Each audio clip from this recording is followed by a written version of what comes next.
નમસ્કાર. રાજકોટ જિલ્લાના પડધરી ખાતે વીજપોલના વિરોધમાં ખેડૂત દ્વારા વિરોધ પ્રદર્શન કરવામાં આવ્યું.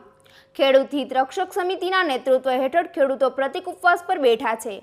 ખેડૂતોનો આક્ષેપ છે કે તેમની સમસ્યાઓનું યોગ્ય નિરાકરણ લાવવામાં આવી રહ્યું નથી. આ મુદ્દે 3 દિવસના પ્રતિક ઉપવાસનું આંદોલન જાહેર કરવામાં આવ્યું છે. ખેડૂતોનું કહેવું છે કે જો તેમની માંગણીઓ સ્વીકારવામાં નહીં આવે તો તે આગામી દિવસોમાં વધુ ઉગ્ર આંદોલન કરવામાં આવશે. હાલ સમગ્ર ઘટનાક્રમ પર સ્થાનિક તંત્રની નજર છે.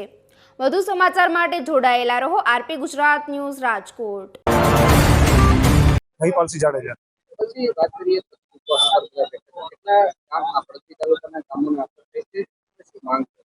પડધરી તાલુકામાં આશરે 44 ગામોમાં લાઈન નીકળે છે. એમાં 10 ગામના નોટિસ આવી ગઈ છે. ખેડૂતોની એવી માંગ છે કે જે યોગ્ય વળતર મળવું જોઈએ ને એ મળે. જે અત્યારે જમીનના ભાવ બહુ વધી ગયા છે અને આ લાઈન નીકળવાથી જમીનના ભાવ મફતના ભાવે વેચાય છે. અને ખેડૂતોની માંગ એવી હતી કે જે 2 ગણું વળતર જાહેર કર્યું છે એ યોગ્ય નથી. ખેડૂતોને ખરેખર જે બજાર કિંમત પર 4 ગણું વળતર આપવામાં આવે અથવા કોઈ પણ યોગ્ય ભાડા પેટે પણ આપવામાં આવે એવી માંગ હતી. જય જવાન જય કિસાન. જે રીતે સુરેન્દ્રનગર, કચ્છ અને મોરબી જિલ્લામાં વીજ લાઈન પસાર થઈ રહી છે, એ જ રીતે પડધરી તાલુકામાં અનેક ગામોમાંથી આ વીજ લાઈન પસાર થઈ રહી છે. ખેડૂત જાગૃત થયા છે.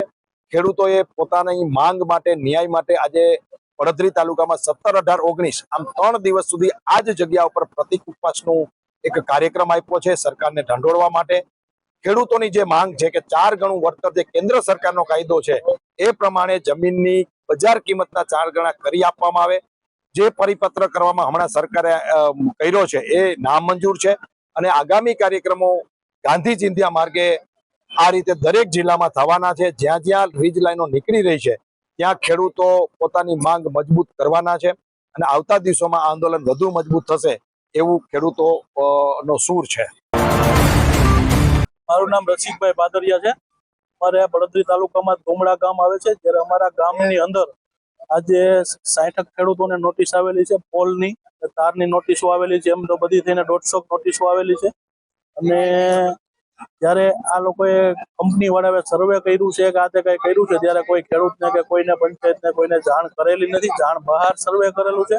માટે અમે કંપનીને અને સરકારને એ પણ કહીએ છીએ કે ખેડૂતને અને પંચાયતને બધાને સાથે રાખીને સર્વે કાયદા પ્રમાણે સર્વે કરવું જોઈએ અને ખેડૂતને જેટલી બને એટલી ખેતીને નુકસાન ઓછું થવું જોઈએ.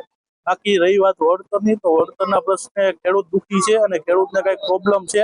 એના માટે જ ખેડૂત આજે રોડે ચડેલો છે, આંદોલનમાં બેસે છે, ઉપવાસ ઉપર બેસે છે. અને જો હજી આ માંગ સ્વીકારવામાં નહીં આવે તો દિવસે દિવસે ખેડૂત એકતા વધતી જશે અને ખેડૂતોની માંગ પૂરી કરવા માટે ખેડૂતને આજે મજબૂરીથી રોડે ચડવું પડશે, કોર્ટના પર શરણા લેવા પડશે. માટે સરકારને ખાસ વિનંતી કરી છે કે કંપનીને કાયદાનું પાલન કરાવડાવે અને કાયદા પ્રમાણે લાઈનનું સર્વે કરાવડાવે. લાઈન નખાવવામાં કોઈ વાંધો નથી. કાયદા પ્રમાણે લાઈનનું સર્વે કરાવડાવે અને કાયદા પ્રમાણે વળતર અપાવડાવે તો ખેડૂતને કોઈ પ્રશ્ન નથી. માટે બને ત્યાં સુધી સરકાર વહેલી તકે આની કંઈક નિવારણ લાવે એ બધા ખેડૂત વતી વિનંતી.